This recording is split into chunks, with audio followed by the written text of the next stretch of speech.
The crux of becoming a global company is to create and cultivate a global mindset. Now, what is a global mindset? Let's just contrast this with what is not a global mindset. The opposite of global mindset is ethnocentric mindset. Ethnocentric mindset says if it works in the US, it's got to work in India, it's got to work in Brazil. That's clearly not global mindset. But global mindset is also not about saying US is different from India is different from Brazil. That's a fragmented mindset. Global mindset is about understanding each country is different, each culture is different, but then rise above those differences, synthesize those differences, integrate those differences, and apply global capabilities in every market while respecting the nuances of local differences. I firmly believe only companies with a global mindset can really capture growth all over the world, especially in this reset world where there is a slow growth in developed countries. Now let's pause for a moment and think about how do you cultivate this global mindset? And perhaps some examples of best practices might be in order.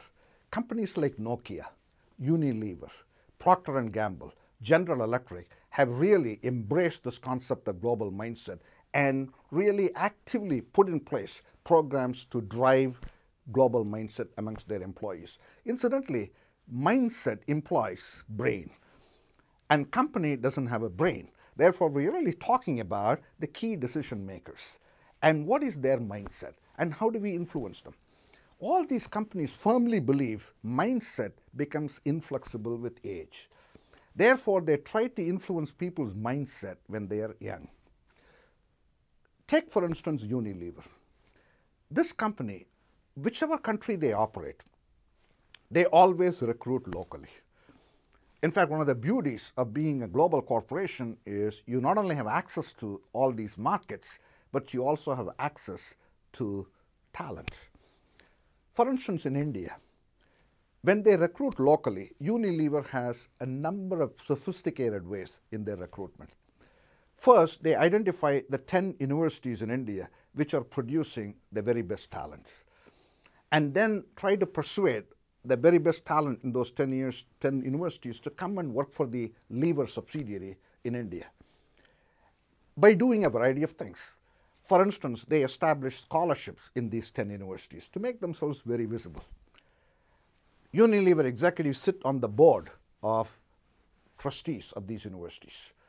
Unilever executives teach a course. Maybe they may teach a course on brand management in one of the engineering colleges.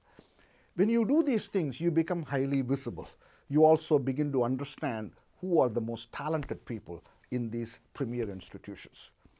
Once they bring them inside Unilever, inside the Indian subsidiary, after about 2 to 3 years, the head of the Indian subsidiary will have to designate a subset of this top talent to a list they call the D list. And D here stands for development. And once you are designated to that list, you are no longer an Indian asset. You become a Unilever asset.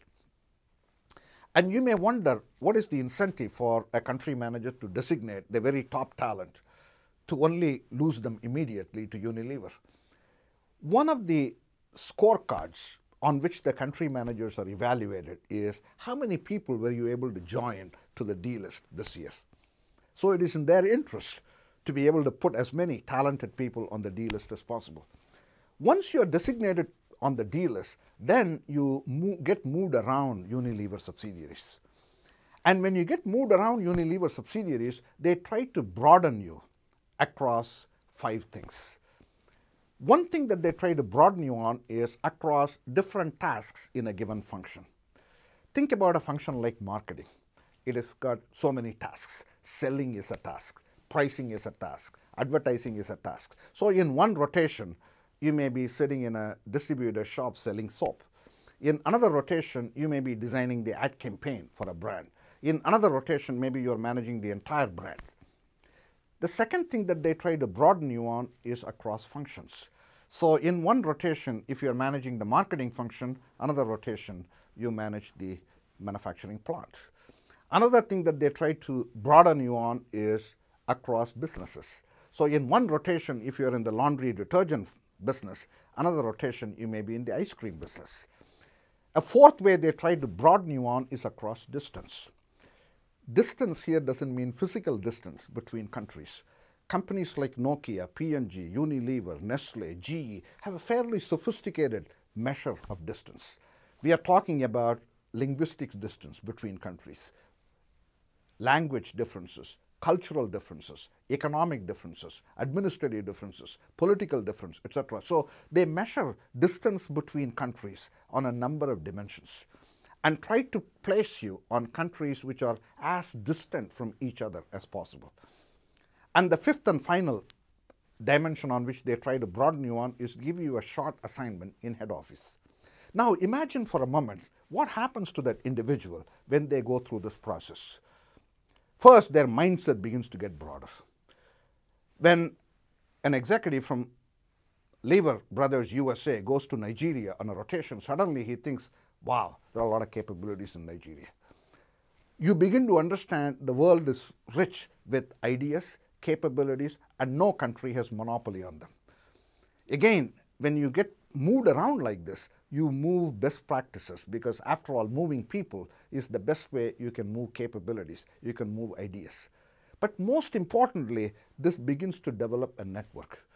Social networks are so critical for the success of global corporation. That is at the heart of a global mindset. In fact, imagine Unilever recruits a 20-year-old engineer in India and put them through this process for 5 years. They believe the best time to influence people's minds is when they are young. In fact, companies like Unilever and Nestle, what they do is they even select people with global mindset. Even when they're recruiting a 20-year-old, there are some 20-year-olds who already demonstrate a good appreciation for the world, a good appreciation for cultural differences, and good respect for those cultural differences, a good understanding of how to turn cultural differences into competitive advantage. You don't have to do all the work yourself. You can select for them as well. This is the advice that I would like to give all executives. When you go visit a company, when you go visit a country, don't just go from airport to your hotel and come back. Just go and take half a day and visit some local cultural sites. Maybe read the local newspaper, interact with the local people, try to gather as much information you can about the country itself.